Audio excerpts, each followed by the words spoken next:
Voilà, avec heureuse d'annoncer ce soir, nous sommes dans un autre registre, hein, mais bon, vous le savez, il n'y a pas de jour où on n'a pas le problème dont on veut parler. Ce soir, on s'intéresse aux mutilations génitales et peut-être qu'au moment où nous, ici, nous célébrons la Saint-Valentin, il y a peut-être une femme là-bas qui est en train d'être mutilée. Il faut qu'on en parle. Quelles sont les répercussions sur l'organisme? Heureuse d'annoncer, son invité, nous diront tout dans un instant, mais avant, heureuse d'annoncer elle-même, elle s'est promenée dans toute la ville de Cotonou pour vous écouter, mesdames et messieurs. Quel est votre avis à vous sur les mutilations génitales? Quelques personnes se sont prononcées. On les écoute dans ce micro-trottoir.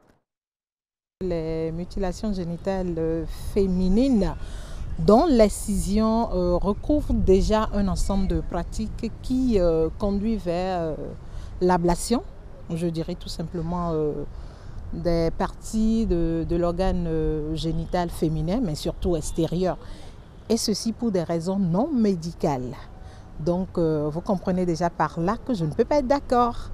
Parce que là, on force la femme à vivre d'une certaine façon une violence qui peut conduire après à de réelles, je dirais, conséquences. Non seulement sur sa santé, sur sa vie sexuelle après, et également sur son épanouissement sexuel. Et là, ils sont en train simplement de violer les droits humains.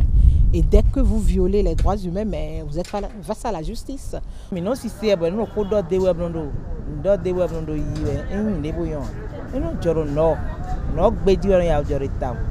Ensemble, je crois que nous devrons dire non à l'excision. Parce que déjà, ce sont des appareils archaïques, je dirais, qui sont utilisés contre ces femmes, ces jeunes filles-là pour les exciser. C'est une aberration parce que n'oublions pas qu'elle va se marier, elle va devenir mère, donc elle garde des séquelles à vie. Vous vous imaginez, c'est psychologique, on pense que c'est seulement le corps, mais ce n'est pas seulement le corps, c'est psychologique. Vous les marquez à vie. Oh, et quoi Daniel, même quand on sait dans le monde, quand on a et non joli, on bloque à une date, des bois, donc il y a quoi dans son wenu badara boy tout donc il est ndak bede boy ndé no mo ngin mo fait to la min vile we ndé ndak bede.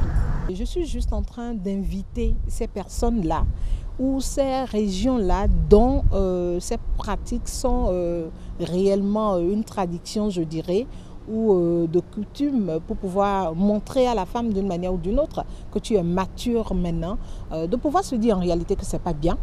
C'est pas du tout bien de pouvoir ne pas permettre à cette jeune fille qui sera la femme de demain de pouvoir jouir pleinement de sa vie sexuelle. Des gens particuliers qui sont proches de moi, non, j'en connais pas. Et Dieu merci. Voilà, on entendait là Alette Vaudounon qui est très contente de ne pas connaître de femmes mutilées. Moi aussi, j'en connais pas. Mais j'aurais quand même aimé avoir leur avis. Heureuse d'annoncer, nous dénichera peut-être quelqu'un qui pourra nous dire un peu comment on se sent dans la peau d'une femme mutilée. Heureuse d'annoncer. Effectivement, on fera certainement le déplacement dans le septentrion parce que c'est là-bas on en rencontre beaucoup plus pour avoir leur avis sur le sujet. Pour cette fois-ci, on vous en prive. Merci. Ce soir, je vous laisse présenter notre invité. Alors, merci Agnat. Nous sommes avec Dr Agosso, qu'on ne présente plus, le gynécologue obstétricien de tous les temps. Merci vraiment d'être avec nous. Donc, merci d'être là. Vous avez suivi l'avis des citoyennes, rien que des dames qui se sont prononcées sur un sujet qui concerne les femmes. Votre avis déjà? Ça donne le tableau que je sais par la pratique de la perception que la population a de ces pratiques, c'est des mutilations génitales féminines. Effectivement, la plupart des femmes concernées sont d'origine septentrionale, mais je ne pense pas qu'elles vivent toutes là-bas. Effectivement. Voilà, les femmes concernées sont d'origine septentrionale parce que la pratique est plus septentrionale qu'au centre ou bien au sud. Mais les femmes du septentrion, elles vivent bien ici, à Cotonou. D'accord, si tu permets, voilà. Cela a été dit dans le reportage, mais est-ce que véritablement cette pratique est liée à la tradition? Ce n'est que ça? Alors, il y a beaucoup de facteurs, mais c'est une tradition, une vieille tradition. Une vieille tradition qui, selon différentes enquêtes, peut devenir une fausse idée religieuse mais qui n'est pas, parce que dans aucune religion, ce n'est précisé qu'il faut exciser ou bien infibuler ou quoi que ce soit, en tout cas mutiler une femme d'une façon ou d'une autre. Il y a surtout que c'est tellement répétitif que ça rentre dans les mœurs et ça rentre dans la tête des femmes, que ça fait partie de ce qu'il faut faire ou de ce qu'il faut avoir eu pour être une femme vraie. Une femme vraie. Ça rentre également dans le psychisme ou le subconscient des hommes, que ça favorise. Qui ne préfèrent que des femmes mutilées. Voilà, et ça favoriserait la virginité, ça favoriserait la chasteté de la femme. Voilà, précisément. Cela augmenterait la virilité masculine, ça augmenterait le plaisir, ça favoriserait les rapports sexuels, mais tout ça, pendant que ça augmente loin d'être le réel. plaisir sexuel chez l'homme, ça diminue le plaisir sexuel chez la femme, certainement à cause des douleurs. Mais d'abord, docteur, dites-nous, qu'est-ce que les mutilations génitales féminines? Concrètement, de quoi il s'agit? Voilà, donc tout tracé, nous voyons bien que c'est des violations des droits de la femme. C'est admis aujourd'hui dans le monde entier que ces mutilations sont vraiment des violations des droits de la fille et de la femme. Je précise la fille parce que c'est plus les filles que les femmes qui sont exposées à cela. Oui, mais ces filles deviendront des femmes. C'est les filles qui deviennent des femmes. Parce que le plus possible, c'est entre la petite enfance et l'âge de 15 ans. Que ces interventions sont pratiquées. Pourquoi à cet âge? Est-ce parce que la procédure est facile à faire à cet âge-là? Bon, quand vous regardez tout ce qui est autour, psychologiquement, vous constatez que déjà, on ne peut pas aller imposer à une femme adulte de subir une mutilation. C'est plus facile de s'imposer à une fille. C'est plus facile de s'imposer à une fille. C'est aussi une question liée à la sexualité de la femme. Donc, il faudrait que ça soit fait avant qu'elle ne rentre en période d'activité sexuelle. Si on prend que ces deux points, vous voyez bien déjà que c'est logique que ce soit chez la petite fille. La petite fille avant l'âge de la puberté. Maintenant, on verra plus de femmes dans les populations qui ont cette tradition et qui vivent à l'extérieur. Par exemple, les populations immigrées en Europe et aux États-Unis, ne pensez pas que la question de mutilation n'est que africaine. Cela se produit sur le sol européen. Européen aussi. Donc, les femmes maliennes, les femmes béninoises, les femmes sénégalaises, etc., qui sont là-bas. C'est une pratique qui s'exporte carrément. Voilà. Mais est-ce qu'aujourd'hui, on peut considérer cela comme une circoncision féminine? Pas du tout. Parce qu'en fait, il s'agit d'opérations ablatives d'une partie des organes génitaux externes de la femme, voire de ses organes génitaux internes, mais sans but thérapeutique. Donc, il n'y a aucun... Ça n'apporte rien. Chez l'homme, c'est à but thérapeutique? Mais vous n'êtes pas sans savoir qu'aujourd'hui, la circoncision est reconnue pour son intervention dans la prévention du VIH. La transmission du VIH. Rien que ça. On sait aujourd'hui qu'un homme circoncis est moins exposé à attraper l'infection à VIH. Encore que les conditions dans lesquelles la circoncision se fait et l'excision, je crois que ce n'est pas forcément les mêmes conditions. Aujourd'hui, même dans certains centres de santé, on fait la circoncision. Or, l'excision, c'est toujours la forme précaire et qu'on connaissait. Avec les instruments archaïques. C'est pour aller plus loin en disant que la circoncision est une thérapeutique. Lorsqu'il y a des malformations au niveau du prépuce, que le prépuce n'arrive pas à se déplier, qu'est-ce qu'on fait? Il faut l'enlever. Et en l'enlevant, on fait une circoncision.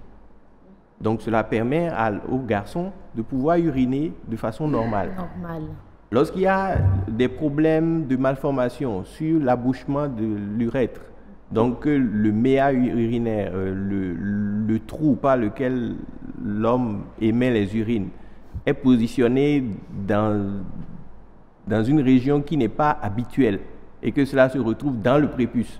il faut enlever le prépuce. On va en venir. Au niveau de l'homme, voilà, oui, d'autres numéros du grand des rendez-vous consacrés à la circoncision chez l'homme. Mais déjà, lorsqu'on parle des mutilations génitales féminines, rien que dans votre domaine, la gynécologie, quelles sont les conséquences liées à cette pratique-là sur la femme? Alors, les conséquences, immédiatement déjà, chez la femme, la fille, lorsque l'opération est pratiquée, il y a beaucoup de douleur, déjà.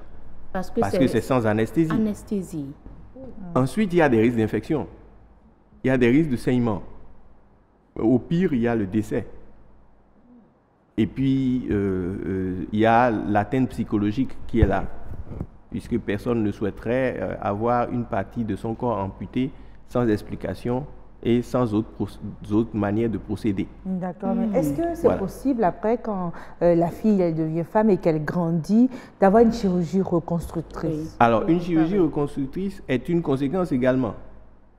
C'est quand même qu'il faut se soumettre à l'anesthésie qui est un danger. Quoi qu'il en soit, il y a un risque à faire une anesthésie. Est-ce que c'est possible pour la ces chirurgie femmes de retrouver leur organe tel qu'il était auparavant? Tel qu'il était auparavant, non. Mais mieux, oui, mieux que maintenant. Ça, c'est possible. Donc, c'est au moins... Cela dépend de la forme ou du type de mutilation qui a été opérée au départ. Parce qu'il y a plusieurs types de mutilation. Oui. Si vous voulez, on y va en même temps. Il y a, disons, globalement 4 types selon la classification de l'OMS, l'Organisation mondiale pour la santé. Alors, la première, c'est la mutilation clitoridienne, qui consiste à enlever soit totalement, partiellement, ou bien juste le prépuce du clitoris. D'accord. Ensuite, il y a l'excision. L'excision, c'est... Ce qui est certainement vraiment pratiqué chez nous, parce qu'on entend beaucoup plus parler de ça. L'excision que de... clitoridectomie. Bon... Mais est-ce qu'il n'y a pas parfois une confusion du genre? Je pense qu'il y a une confusion dans les genres. Je n'ai pas de résultats d'études morphologiques réalisées pour pouvoir vous dire directement. Mais je sais que l'excision, c'est le clitoris et les petites lèvres qui sont enlevées, peut-être une partie des grandes lèvres. Donc vous voyez que la mutilation est plus grande. Et puis il y a l'infibulation. L'infibulation, c'est le rétrécissement de l'orifice du vagin. Donc c'est comme si on suture ensemble, on coud ensemble les petites lèvres pour diminuer l'ouverture du vagin. D'accord, mais pour ne laisser passer que le sang. Oui, si cela laisse... Et l'urine aussi, non? Si cela laisse passer le sang et l'urine. Parfois, c'est tellement totalement fermé? Ben, écoutez, ce n'est pas pratiqué par un médecin. Ah, d'accord. Donc, ce qui te reste, tu t'en occupes? C'est ce qu'il a réussi à faire qui est l'héritage de cette femme ou de cette fille. Mais finalement, comment pourra-t-on en finir avec cette pratique dans notre pays? En finir, il faudra continuer à sensibiliser. Il faudra aussi continuer à appliquer les règles, les lois qui sont prises en la matière. Il y a eu beaucoup de lois sur les mutilations génitales féminines. Et ces dispositions ont été reprises par le Code de la famille et de l'enfant. Il faudra donc les respecter. Il faudra les appliquer. Voilà. D'accord. Surtout ça déjà. Permettre à ce que ce phénomène recule. Merci, Dr Agossou. C'était un plaisir de vous avoir sur ce plateau. Heureuse d'Anondé.